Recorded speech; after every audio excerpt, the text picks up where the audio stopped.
स्वागत है आपका ज्ञान सरोवर के यूट्यूब चैनल पर। और हमारी विलोम शब्द से जितने भी हमारे प्रैक्टिस सेट हो सकते थे उसको हमने बहुत अच्छे से कंप्लीट किया है।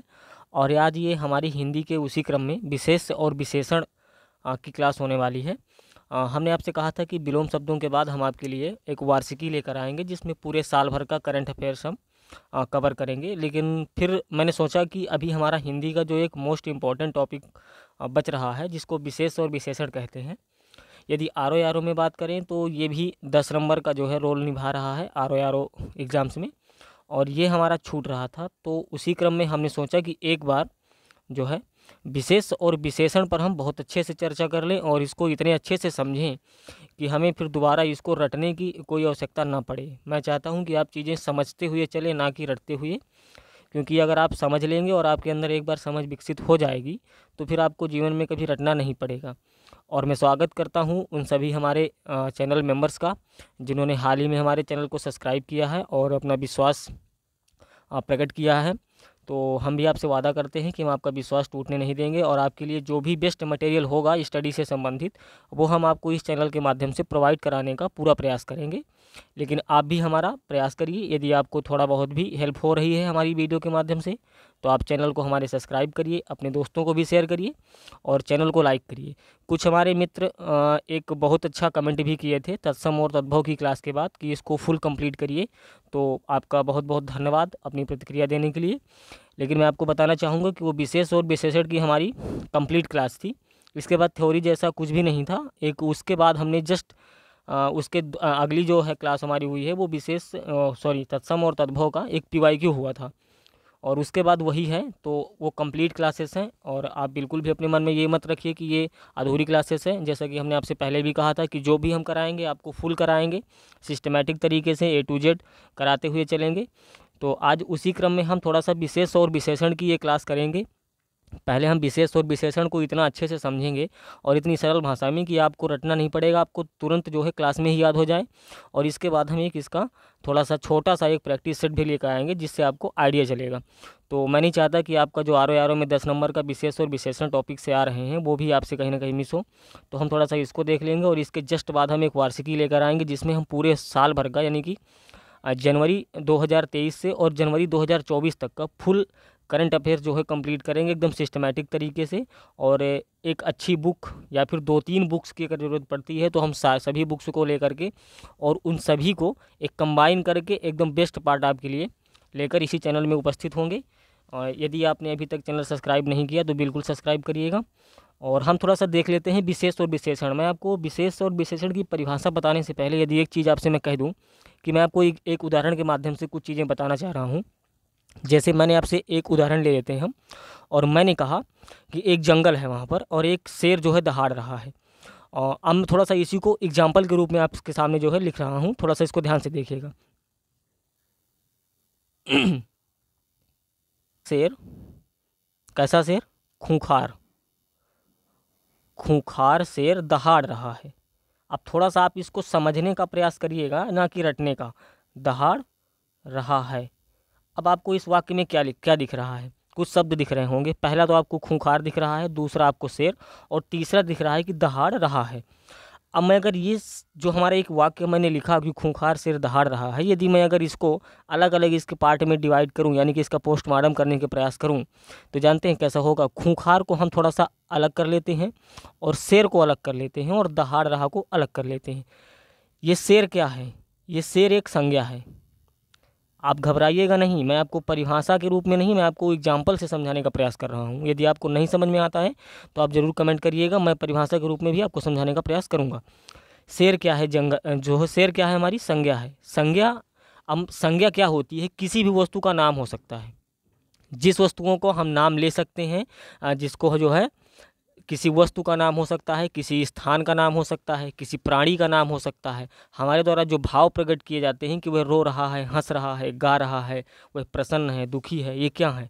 ये संज्ञा है। और संज्ञा के अंदर नाम होते हैं। जैसे मैंने कहा कि संज्ञा किसी व्यक्ति, कोई व्यक्ति हो सकता है, कोई प्राणी हो सकता है। तो उस व्यक्ति में मानव भी आएगा तो उसके नाम भी हो सकते हैं रमेश, सुरेश, महेश।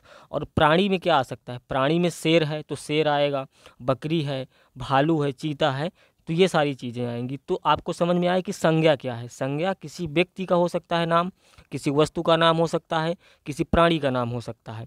और मैंने कहा ये खूंखार क्या है, तो खूंखार को यदि हम ये पीछे का पार्ट, अगर यहाँ से यहाँ तक का पार्ट इसको हटा दें तो आप खूंखार से क्या अंदाज़ा लगा सकते हैं, कुछ नहीं। लेकिन अगर ये शेर के साथ में खूंखार है तो इससे हम एक अनुमान लगा पा रहे हैं कि ये शेर क्या है, खूंखार है। अगर ये खूंखार शब्द नहीं होता तो शेर शांत भी हो सकता था, शेर बीमार भी हो सकता था, शेर जो है भूखा भी हो सकता था। लेकिन अगर यहाँ पर खूंखार लिख दिया गया है यानी कि वो शेर को एक शेर की एक विशेषता बतला रहा है कि ये शेर क्या है, खूंखार है। तो कहीं ना कहीं ये हमारा खूंखार क्या है, ये एक विशेषता बतला रहा है, किसकी, शेर की। थोड़ा सा समझिएगा, खूंखार शब्द क्या कर रहा है, शेर की विशेषता बतला रहा है। और ये जो दहाड़ रहा है ना, ये क्या है, ये शेर के द्वारा क्रिया की जा रही है, यानी कि कार्य किया जा रहा है दहाड़ने का। तो ये क्या है हमारी, ये क्रिया है, ये क्या हो गई, क्रिया। अब देखिए, अब ये जो विशेषता बतला रहा है ना, इसी को हम हिंदी में कहते हैं विशेषण। विशेषण यानी कि संज्ञा की विशेषता बतलाने वाला शब्द विशेषण कहलाता है। यदि यहाँ पर आप लिख दें बीमार, अगर मैं यहाँ पर इसकी जगह में लिख दूँ बीमार, तो भी ये विशेषता बतला रहा है किसकी, शेर की, कि शेर क्या है, बीमार है। तो आपको समझ में आया कि विशेषण वास्तव में क्या है, कुछ नहीं, जो संज्ञा की विशेषता बतलाते हैं। अभी मैं थोड़ा सा इसको विस्तृत भी करूँगा। संज्ञा भी हो सकता है यहाँ और सर्वनाम भी हो सकता है। मैं थोड़ा सा इसको सॉर्डर करता हूँ और इसको एक साइड में हम लोग रखते हैं, फिर समझते हैं। इसको हम यहाँ साइड में रखते हैं। देखिए, विशेषण हो जाएगा, ठीक है। अब सर्वनाम क्या होता है, एक तो होती है हमारी संज्ञा और एक होती है सर्वनाम। सर्वनाम का तात्पर्य होता है कि सब का नाम। सर्वनाम का मतलब क्या होता है, सब का नाम, यानी कि जिसका कोई व्यक्तिगत नाम नहीं है उसको हम सामूहिक रूप से उसका नाम लेते हैं और उसको हम कहते हैं सर्वनाम। जैसे अगर मैं उदाहरण ले लूँ तो मैं क्या कह दूँगा, स्त्री। तो क्या स्त्री किसी का नाम है, ये एक समूह का नाम है, पूरे समूह को रिप्रेजेंट कर रहा है कि स्त्री जाति यानी कि पूरा स्त्री समुदाय। मैं कह दूं पुरुष, तो ये क्या होगा, पूरे पुरुषों को जो है बतला रहा है। तो सर्वनाम का तात्पर्य होता है सबके लिए नाम, किसी एक के लिए नहीं, व्यक्तिगत नहीं, यानी कि सबके लिए नाम। जैसे मैं कह दूं पेड़, पहाड़, पर्वत, ये सब क्या है, सबके लिए सामूहिक रूप से नाम है। तो संज्ञा या सर्वनाम की कोई भी शब्द अगर विशेषता बतला रहा है तो वो क्या है, विशेषण है। एक एग्जाम्पल से और थोड़ा सा समझेंगे। अभी मैं आपको दिखाता हूँ एक दूसरा एग्जाम्पल। चलिए हम एक दूसरा एग्जाम्पल ले लेते हैं और मैं कहता हूँ कि दिल्ली में ऊंची ऊंची इमारतें हैं। मैंने एक एग्जाम्पल और लिया और मैंने कहा कि दिल्ली में क्या है, दिल्ली में ऊंची ऊंची इमारतें हैं, ऊंची ऊंची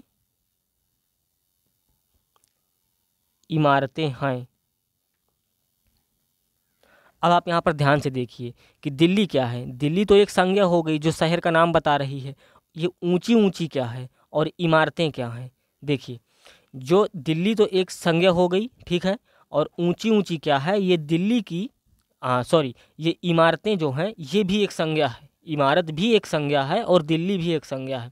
लेकिन ये इमारत की जो विशेषता बतला रहा है ना, वो क्या है, ऊंची ऊंची। यानी कि इमारत अगर वो ऊंची ऊंची ना लिख के सिर्फ इमारतें लिख देता तो हमको ये क्लियर नहीं होता कि इमारत छोटी है या ऊंची है या बड़ी है या टूटी है या अच्छी है, हमें नहीं पता चलता। लेकिन उसने अगर लिख दिया है कि ऊंची ऊंची इमारतें हैं तो ये क्या है, इमारत की एक विशेषता बतला रहा है। क्या बतला रहा है, विशेषता। और जब कोई शब्द किसी संज्ञा की या सर्वनाम की विशेषता बतलाता है तो हम उसी को कहते हैं विशेषण। तो आई होप कि आपको विशेषण समझ में आया होगा। लेकिन विशेषण इतना छोटा नहीं है जितना हम सोचते हैं, इसका विस्तृत रूप है और इसको व्याकरण में ये एक अहम जो है भूमिका निभाता है। अब देखिए, अब हम बात करेंगे विशेषण। आपने देखा कि ऊंची ऊंची जो शब्द हो गया ये विशेषता बतला रहा है इमारत की, तो ये क्या है, विशेषण है। लेकिन ये इमारत क्या हो जाएगी, ये तो संज्ञा थी अभी तक। लेकिन जब इसकी कोई शब्द विशेषता बतलाने लगता है, यानी कि ऊंची ऊंची जैसे ही इसने विशेषता इसकी बतलाई तो ये क्या हो गया, ये संज्ञा के साथ साथ विशेष हो गया। संज्ञा के साथ साथ क्या हो गया, विशेष। विशेष का अर्थ होता है कि जिस शब्द की विशेषता बतलाई जा रही हो। तो ये कुछ नहीं होते, संज्ञा ही होते हैं। विशेषता हम किसकी बतलाएंगे, संज्ञा की ही बताएंगे, और वही संज्ञा विशेष से हो जाती है। यानी कि उस संज्ञा की वो शब्द विशेषता बतला रहा था, इसलिए जिसके लिए हम विशेषता बतला रहे हैं वो क्या है, हमारा विशेष है। तो ये हो गए विशेष और विशेषण। अब हम थोड़ा सा आगे की ओर बढ़ेंगे और हम इसको और अच्छे से समझने का प्रयास करते हैं। मैं आपको इतना अच्छे से समझाने का प्रयास कर सकता हूँ, मैं आपको फुल गारंटी नहीं ले सकता कि नहीं मैं आपको इतना अच्छे से समझा दूंगा कि आपको जो है पूरा याद हो जाएगा। तो मैं एक प्रयास कर सकता हूँ, लेकिन कोशिश आपको करनी पड़ेगी। तरीके से आपको समझाने का प्रयास करूँगा एकदम A to Z। हम एक दूसरा एग्जाम्पल भी लेंगे और 2-3 एग्जाम्पल अगर लेंगे तो मुझे लगता है आपको बेहतर समझ में आएगा, ना कि इसकी जो है आप परिभाषा रट के। मैं एक और एग्जाम्पल लेता हूँ कि तितली लाई सुंदर पत्ते। चलिए एक छोटा सा एग्जाम्पल ले लेते हैं।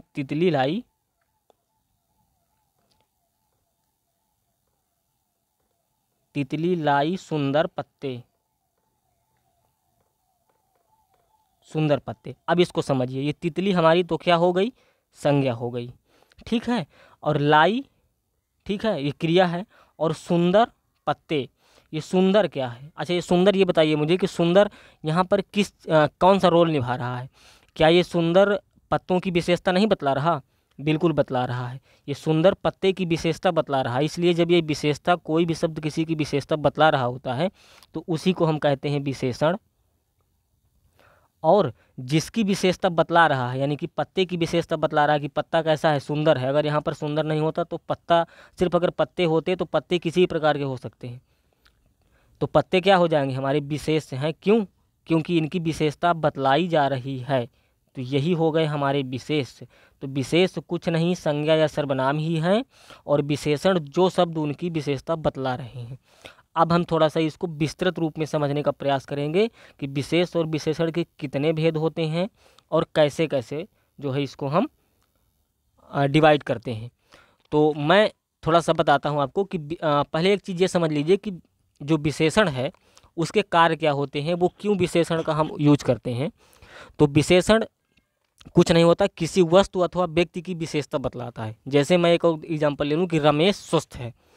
मैंने क्या लिया कि रमेश स्वस्थ है। रमेश क्या है, स्वस्थ है। तो यहाँ पर इसने रमेश की विशेषता बतलाया, किसने, स्वास्थ्य ने।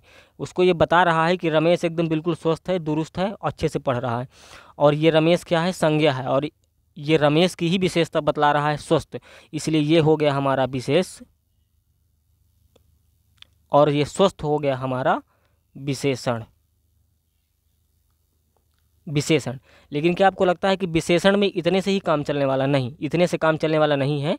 मैं अब इसको थोड़ा सा, इसको क्या करेंगे, हम इसको विभाजित करेंगे। विशेषण के जो भेद होते हैं वो विशेषण के 4 भेद होते हैं। विशेषण के कितने भेद होते हैं, 4 भेद। अब मैं आपको एक एक करके समझाऊंगा कि कैसे जो है इनके कौन कौन से भेद होते हैं, और आपको बहुत अच्छे से मैं कराने का प्रयास करता हूँ। देखिए, पहला जो भेद होगा गुणवाचक। थोड़ा सा आप इसको समझ लीजिए पहले। गुणवाचक विशेषण हो जाएगा हमारा। जो दूसरा हमारा होगा वो क्या होगा, परिणामवाचक, परिमाणवाचक। इसको परिणाम मत समझिएगा, मैंने ठीक ही लिखा है, परिमाण लिखना है हमको, परिमाणवाचक। और जो तीसरा हमारा होगा वह होगा संख्यावाचक, संख्यावाचक। और जो हमारा चौथा हो जाता है वो हो जाता है संकेतवाचक, संकेतवाचक, या फिर हम इसी को कहते हैं सार्वनामिक। सार्वनामिक यानी कि सबके लिए, ठीक है, सार्वनामिक। अब इसको मैं थोड़ा सा साइड में करता हूँ, फिर मैं आपको इसके बारे में डिटेल से समझाता हूँ। तो आप थोड़ा सा इसको समझ गए होंगे कि विशेषण कितने प्रकार के होते हैं। तो विशेषण 4 प्रकार के होते हैं, गुणवाचक, परिणामवाचक और संख्यावाचक, और एक होता है हमारा संकेतवाचक, जिसको हम सार्वनामिक विशेषण भी कहते हैं। लेकिन अब ये जो गुणवाचक है ना, इसके भी भेद हो जाते हैं, ठीक। और जो परिमाणवाचक है इसके भी भेद हो जाते हैं, संख्यावाचक के भी भेद हो जाते हैं, और संकेत और जो है सार्वनामिक के भी भेद हो जाते हैं। तो पहले मैं गुणवाचक के बारे में आपको बता दे रहा हूँ कि गुणवाचक विशेषण क्या है। जैसा कि आपको नाम से ही लग रहा होगा कि गुणवाचक क्या होता है, कि जब कोई शब्द किसी संज्ञा या सर्वनाम के आकार, प्रकार, गुण, दोष, रंग, रूप, स्वभाव आदि का बोध कराते हैं। कहने का मतलब कि ऐसे शब्दों का बोध कराएं जिससे उसके गुण का हमें पता चल जाए, तो उसको हम कहेंगे गुणवाचक विशेषण। अब गुण हमें जो पता चलता है वो किस चीज़ जो है कैसे पता चलता है, या तो उसके आकार प्रकार से पता चल जाएगा हमें कि ये कैसा व्यक्ति है, मतलब उसके गुणों का एक तरह से बोध हो रहा है आकार प्रकार से। ठीक, दूसरा हमें उसका जो पता चलेगा वो गुण दोष से पता चलेगा। तीसरा जो पता चल रहा है वो हमें रंग रूप से पता चल रहा है, रंग रूप से पता चल रहा है। और चौथा जो चलेगा वो स्वभाव के माध्यम से हमें उसके गुण दोषों का पता चलेगा। तो अब इसमें होगा क्या कि जो गुणवाचक विशेषण है जब हम उसको विभाजित करते हैं तो गुणवाचक विशेषण 7 प्रकार के माने जाते हैं। एक एक करके आप समझिएगा। गुणवाचक विशेषण पहले मैं बता देता हूँ। तो गुणवाचक जो विशेषण है ना उसके 7 प्रकार होते हैं। यहाँ पर मैं लिख देता हूँ गुणवाचक। गुणवाचक इसके 7 भेद हो जाएंगे। पहला जो हमारा भेद हो जाता है वो हो जाता है कालबोधक। कालबोधक, आप अगर थोड़ा बहुत भी हिंदी को जो है पढ़ा होगा तो आप समझ पा रहे होंगे कि काल का मतलब यहाँ पर क्या होता है। काल का मतलब होता है समय। तो ये कालबोधक विशेषण में हमें यदि समय का बोध हो रहा है, चाहे वो भूतकाल का हो रहा हो, चाहे वो भविष्य का हो रहा हो, चाहे वर्तमान का हो रहा हो, या फिर जो है अगला पिछला मौसमी क्षणिक टिकाऊ क्षणभंगुर नया पुराना, यानी कि ऐसा कोई भी शब्द जिससे हमें समय का पता चल रहा हो, समय का बोध हो रहा हो। मैंने कहा कि 10 साल पहले, तो इसमें भी हमें समय का बोध हो रहा है। मैंने कहा अभी अभी नया, एकदम नया है, तो नए से भी हमको ये पता चल रहा है कि मतलब हाँ अभी अभी के समय का है। तो जहाँ भी हमें समय का बोध हो रहा हो उसको हम कालबोधक विशेषण कहेंगे। और दूसरा जो हमारा विशेषण हो जाएगा वह हो जाएगा स्थान बोधक। स्थान बोधक में क्या होगा कि हमें ये स्थान का बोध कराएगा। जैसे स्थान का बोध कैसे करा सकता है कि वह भारतीय है, वह जो है वह क्या है, भारतीय है, वह पूर्वी है, वह चीनी है, नेपाली है, रूसी है, वह देश का है, वह विदेशी है, ग्रामीण है, शहरी है। इनसे हमें क्या पता चल रहा है कि ये जो है इसका स्थान क्या है। मैंने कहा वो ग्रामीण है या फिर शहरी है, कुछ भी हो सकता है। तो इनसे हमें स्थान का पता चल रहा है। तो ये हमारा स्थान बोधक हो जाएगा। और तीसरा जो हमारा होता है वो आकार बोधक हो जाएगा। आकार बोधक, आकार बोधक में आपको क्या पता चलेगा, उसके आकार के बारे में पता चलेगा कि वह ऊंचा लंबा छोटा है, गोल है, तिकोना है, बेलनाकार है, आयताकार है, सुडौल है, क्या है, मोटा है, खुरदुरा है, कुछ भी हो सकता है। यानी कि अगर उससे आकार का हमें बोध हो रहा है तो वह आकार बोधक जो है विशेषण होगा।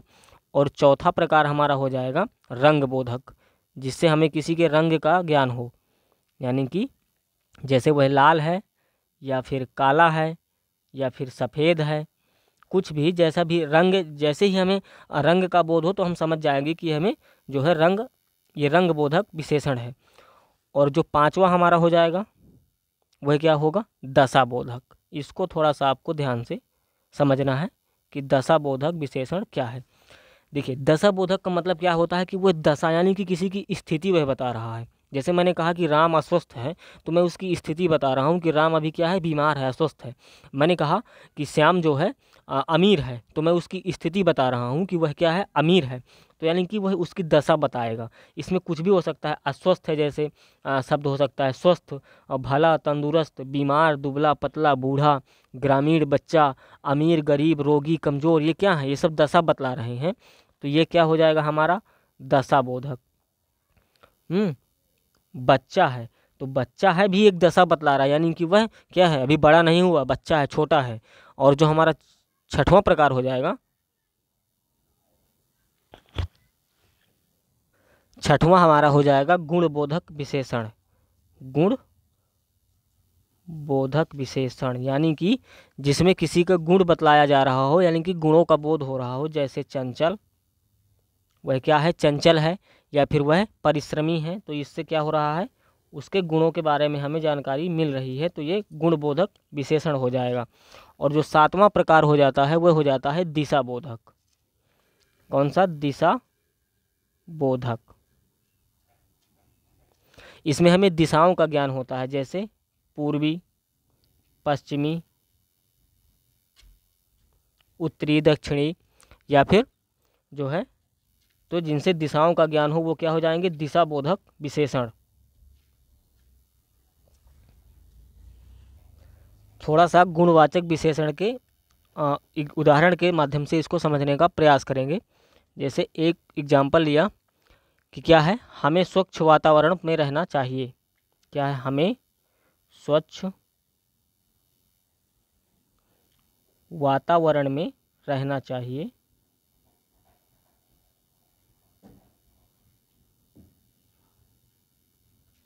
वातावरण में रहना चाहिए, तो ये जो क्या है, स्वच्छ वातावरण में, तो ये स्वच्छ शब्द क्या बतला रहा है? वातावरण तो कैसा भी हो सकता है, अशुद्ध भी हो सकता है, लेकिन जैसे ही स्वच्छ शब्द आया तो वातावरण को एकदम इसने क्लियर किया कि अच्छा वातावरण मतलब स्वच्छ वातावरण।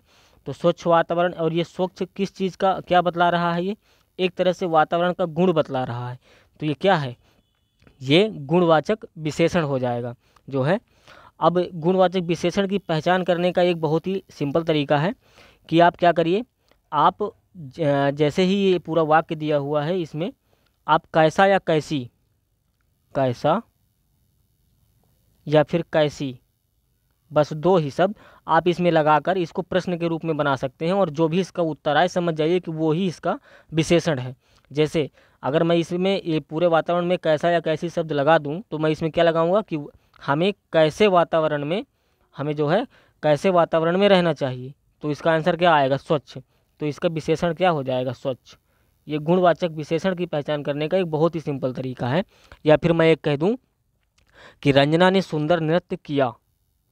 देखिए रंजना ने सुंदर जो है नृत्य किया। अब अगर यदि इसमें विशेषण हमें पहचानना है तो इसका एक तरीका, वही तरीका है कि आप इसमें जो है कैसा या कैसी दो ही शब्द लगेंगे, ध्यान दीजिएगा, और तीसरा कुछ नहीं लगेगा, और ये सिर्फ गुणवाचक विशेषण में ही काम करेगा। तो इसमें हम लगा देंगे कि रंजना ने कैसा नृत्य किया। अगर इसको हम प्रश्न के रूप में बनाएंगे तो यही ना होगा, रंजना ने कैसा नृत्य किया, तो इसका उत्तर क्या आ जाएगा? सुंदर। तो ये सुंदर क्या है? हमारा गुणवाचक विशेषण है। लेकिन यदि हम गुणवाचक विशेषण के जो 7 भेद हैं उनको समझना चाहें कि ये सुंदर शब्द क्या है, तो ये सुंदर शब्द गुणवाचक विशेषण के जो हमारा क्या है? दशाबोधक है। दशाबोधक हमारा विशेषण हो जाएगा। क्यों? क्योंकि रंजना की दशा बतला रहा है कि रंजना क्या है? सुंदर है, तो इसलिए दशाबोधक विशेषण है। तो अभी तक हमने समझा गुणवाचक विशेषण के बारे में। अब हम आगे बढ़ते हैं, अपना जो दूसरा विशेषण है कौन सा? परिणामवाचक विशेषण। जो है परिमाण, ध्यान से पढ़िएगा, परिणाम नहीं है, परिमाण है, और परिमाण का मतलब होता है नाप और तौल। ठीक, तो इसमें कुछ नहीं, आपको जहाँ कहीं भी यदि वाक्य में नाप तौल से संबंधित चीज़ें आ जाए, नाप, देखिए नाप और तौल दो अलग अलग चीज़ें हैं। नाप का मतलब होता है कि किसी की हम लंबाई नापेंगे, ठीक, ये लंबाई हम नापेंगे, और जब तौल होती है तो उसका क्या नापेंगे? हम द्रव्यमान नापेंगे, यानी कि उसको केजी में नापेंगे, उसको केजी में नापेंगे, और जो नाप होगी उसको हम मीटर में नापेंगे, फुट में नापेंगे, या फिर किलोमीटर में नापेंगे। तो ये नाप तौल, यानी कि यदि आपको कहीं भी नाप तौल से संबंधित वाक्य दिख रहे हैं तो ये एकदम परिमाणवाचक जो है विशेषण है। लेकिन परिमाणवाचक के भी भेद होते हैं, और परिमाणवाचक के जो हमारे भेद हो जाएंगे वो जानते हैं कितने होते हैं? परिमाणवाचक 2 प्रकार के हो सकते हैं। कौन कौन से? इसको समझते हैं। परिमाणवाचक, ये एकदम सिंपल विशेषण है, इसमें नाप तोल जहाँ भी आ जाए, जैसे मैंने कहा कि मुझे 1 लीटर दूध दे दो, तो 1 लीटर इसमें क्या है कि तौल आ गई, तो ये एकदम जो है परिमाणवाचक विशेषण है। और मैंने कहा 2 मीटर कपड़ा दे दो, तो 2 मीटर भी क्या है? ये एक तरह से नाप है। और क्या हो जाएगा? मुझे जो है 5 किलो शक्कर दे दो, तो ये तौल में आ गया, ये भी परिमाणवाचक है। लेकिन परिमाणवाचक के 2 भेद होते हैं। कौन कौन से? एक तो देखिए, कोई भी चीज़ को जब हम गिनती करते हैं, नापते हैं या तौलते हैं, वो 2 प्रकार से हो सकता है। पहला निश्चित, यानी कि जिसकी एकदम निश्चित हो नाप तौल, और दूसरा क्या हो जाएगा हमारा? अनिश्चित, यानी कि जिसके बारे में हमें नहीं पता कि ये कितना है, तो वह अनिश्चित है। तो 2 प्रकार के विशेषण हो सकते हैं। अब निश्चित वाले में क्या होगा कि एकदम इसमें संख्या निश्चित होगी कि मुझे 1 किलो चाहिए, 5 किलो चाहिए, या जो है 20 मीटर, या जो है 50 मीटर चाहिए। लेकिन अनिश्चित वाले में संख्या निश्चित नहीं होगी। मैं कह दूंगा कि मुझे थोड़ी शक्कर दे दो, या फिर मेरी चाय में कम चीनी डालना, या फिर मुझे थोड़े चावल दे दो, यानी कि हमें कुछ भी क्लियर नहीं हो रहा कि ये क्या कह रहा है। अब थोड़े से में कितनी भी हो सकती है, तो यानी कि यहाँ पर नाप तोल इसका क्लियर नहीं है, इसलिए अनिश्चित ये परिणामवाचक जो है परिमाणवाचक विशेषण के अंतर्गत आएंगे। अब हम तीसरे विशेषण की तरफ बढ़ेंगे, और जो तीसरा विशेषण है हमारा वो है संख्यावाचक। संख्यावाचक, संख्यावाचक विशेषण। आपको इसके नाम से ही पता चल रहा होगा कि संख्या मतलब कि जहाँ पर हमें संख्या जो है संख्या का बोध हो जाए। ध्यान दीजिए, परिमाण और संख्या में आप भ्रमित होइए। संख्या एक अलग चीज़ है और परिमाण का मतलब है कि नाप तोल से संबंधित ही। वहाँ पर अगर उसने कह दिया कि 4 बच्चे खेल रहे हैं तो वो बच्चे उसको नाप तोल में नहीं आ रहे, वो तोल नहीं रहा उसको, उसकी संख्या बतला रहा है, तो ये संख्यावाचक विशेषण में आएगा, ना कि नाप तोल में। तो संख्यावाचक विशेषण में हमें संख्या का बोध होगा। अब संख्यावाचक विशेषण के बहुत से प्रकार होते हैं। पहले मैं आपको संख्यावाचक का एक उदाहरण देता हूँ और मैं कहता हूँ कि जो है मैं एक आपसे उदाहरण लेता आपको एक एग्जांपल दे रहा हूँ कि मैदान में 4 लड़के खेल रहे हैं। मैंने क्या कहा कि मैदान में 4 लड़के खेल रहे हैं। तो ये क्या बतला रहा है मुझे कि 4 लड़के, जो ये संख्या आ गई तो मुझे ये लड़कों की संख्या का बोध इसने कराया कि अच्छा 4 लड़के हैं वहाँ पर जो है खेल रहे हैं, यानी कि 4 बॉयज़ खेल रहे हैं। तो इसने मुझे संख्या का बोध कराया, इसलिए संख्यावाचक विशेषण हो जाएगा हमारा। और अगर एक दूसरा उदाहरण मैं लूँ तो मैं कह दूँ कि बस में 12 यात्री हैं। मैंने कहा बस में क्या है, 12 यात्री हैं, तो बिल्कुल इससे मुझे क्लियर हुआ संख्या का कि बस में 12 लोग बैठे हैं। लेकिन यदि आप इसको परिमाणवाचक में ले जाएंगे तो यात्रियों को तौल के नहीं बता रहा कि 12 किलो यात्री हैं, ये 12 यात्री की संख्या बतला रहा है, तो ये संख्यावाचक है। और परिमाण में आपको नाप तोल से संबंधित ही चीज़ें मिलेंगी, तो ये संख्यावाचक विशेषण है। अब संख्यावाचक विशेषण की यदि हम उसके जो है भेद की बात करें तो देखिए, संख्यावाचक में बहुत से भेद हो सकते हैं। कौन कौन से हो सकते हैं? अब अगर उसको हम भेद करना चाहें, लेकिन मुझे लगता है कि यहाँ पर भ्रम की स्थिति न बनाते हुए हम सिर्फ संख्यावाचक की ही समझें, क्योंकि उसमें आपको मुख्यतः 6 जो है उसके भेद मिलते हैं: गणनावाचक, क्रमवाचक, आवृत्तिवाचक, समुदायवाचक और प्रत्येकवाचक, समुच्चयवाचक। लेकिन आपको इन 6 में ही कहीं ना कहीं संख्या का बोध होगा। तो आप यदि आपको संख्या का बोध हो रहा है तो वो सिर्फ संख्यावाचक विशेषण ही है। तो आप, मुझे लगता है इसके भेदों के बारे में हम नहीं देखते हैं, और हम चौथा वाला देख लेते हैं, सार्वनामिक विशेषण। एक हमारा होता है सार्वनामिक विशेषण, इसको थोड़ा सा आप ध्यान से देखिए। सार्वनामिक विशेषण, अब सार्वनामिक क्या होता है कि संज्ञा या सर्वनाम शब्दों की ओर संकेत करते हैं ये लोग। ये डायरेक्टली कुछ नहीं कहते, ये क्या होती है, हमारी जो संज्ञा है या सर्वनाम है उसकी ओर संकेत कर देता है। जैसे मैं एक एग्जाम्पल दे रहा हूँ, मैंने कहा कि यह लड़का हमारे कॉलेज का है। अब इसको ध्यान से देखना, यह लड़का हमारे कॉलेज का है, ठीक है। अब देखिए, यदि क्या यह शब्द हम हटा दें तो भी तो हमें पता चल रहा है कि लड़का हमारे कॉलेज का है, लेकिन यह लगा दिया तो ये क्या कर रहा है, यह किसी न किसी की ओर संकेत कर रहा है। किसकी ओर कर रहा है? इस लड़के की ओर ये संकेत कर रहा है कि अच्छा यह लड़का जो है हमारे कॉलेज की ओर का है। तो इसी को हम कहते हैं सार्वनामिक विशेषण। यदि मैं आपको एक दूसरा एग्जाम्पल लेके बताऊं तो मैंने कहा कि ये लोग कब से खड़े हैं। मैं कहा ये लोग क्या हैं, यह लोग कब से खड़े हैं, यह लोग कब से खड़े हैं, ये लोग कब से खड़े हैं। तो ये जो ये शब्द है ये इसकी तरफ इशारा कर रहा है, ये लोग की तरफ। तो ये इसकी ओर इशारा जब करते हैं संज्ञा, ये तो ये क्या है हमारा, ये सर्वनाम है, और सर्वनाम की ओर इशारा कर रहा है ये शब्द, तो ये क्या हो जाएगा, ये सार्वनामिक विशेषण है। और इसी को हम कहते हैं संकेतवाचक विशेषण या फिर सार्वनामिक विशेषण। तो यानी कि ये संज्ञा या सर्वनाम की ओर जो है क्या करते हैं, इशारा करते हैं। और ये अगर इनकी पहचान करना है तो शब्दों में हमको क्या देखने को मिल सकता है कि मेरा देखने को मिल सकता है। मेरा भी तो मैं खुद को ही इशारा कर रहा हूँ ना कि मेरा मतलब मैं। और ये सब ये आ सकता है, यह, वह। यदि ऐसे शब्द दिख रहे हैं हमको वाक्य में तो मतलब ये सर्वनामिक विशेषण है, और ये संज्ञा या सर्वनाम की ओर हमें क्या करते हैं, इशारा कर रहे हैं। तो ये रही हमारी जो है विशेषण। और जहाँ विशेष की बात करते हैं तो विशेष वही चीज़ें हैं कि यदि संज्ञा या सर्वनाम ही विशेषण है, जिसकी विशेषता बतलाई जा रही है वो क्या है, विशेष्य है। तो आपने अभी तक में समझा कि विशेषण क्या है और विशेष्य क्या है। एग्जाम्पल जो है दे रहा हूँ, और मैंने कहा कि राम अत्यधिक तेज छात्र है। थोड़ा सा इसको ध्यान से देखिएगा, क्या है कि मैंने कहा राम अत्यधिक तेज छात्र है। अब देखो, अगर यदि हमें इसे विशेषण ढूंढना है तो हम बड़ी आसानी से समझ जाएं। क्यों? क्योंकि राम जो हमारी क्या है, वो तो हमारी संज्ञा है, वह हमारी क्या है, संज्ञा है। अत्यधिक क्या है, अत्यधिक क्या है हमारा, ये तेज क्या है, और ये छात्र क्या है, ये छात्र भी क्या है, ये भी क्या है, ये भी संज्ञा है। ये क्या है, सर्वनाम है, ये सर्वनाम है। और तेज क्या है, ये इस छात्र की जो है राम की, यानी कि राम अत्यधिक तेज छात्र है, ये क्या है, इसकी विशेषता बतला रहा है, तो यह विशेषण है। लेकिन जो ये अत्यधिक शब्द है ये क्या है, ये राम की विशेषता नहीं बतला रहा और ना ही छात्र की बतला रहा है, ये किसकी विशेषता बतला रहा है, तो ये इस तेज की विशेषता बतला रहा है। तेज की भी विशेषता बतला रहा है, क्या, अत्यधिक। एक तो हो गया राम तेज छात्र है, और हमने कहा राम अत्यधिक तेज छात्र, यानी कि तेज की भी विशेषता बतला दिया। कहने का मतलब कि विशेषण का भी इसने जो है क्या, विशेषण का भी विशेषण क्या हो गया, अत्यधिक। तो जब विशेषण का भी विशेषण हो जाता है तो उसी को हम कहते हैं प्रविशेषण।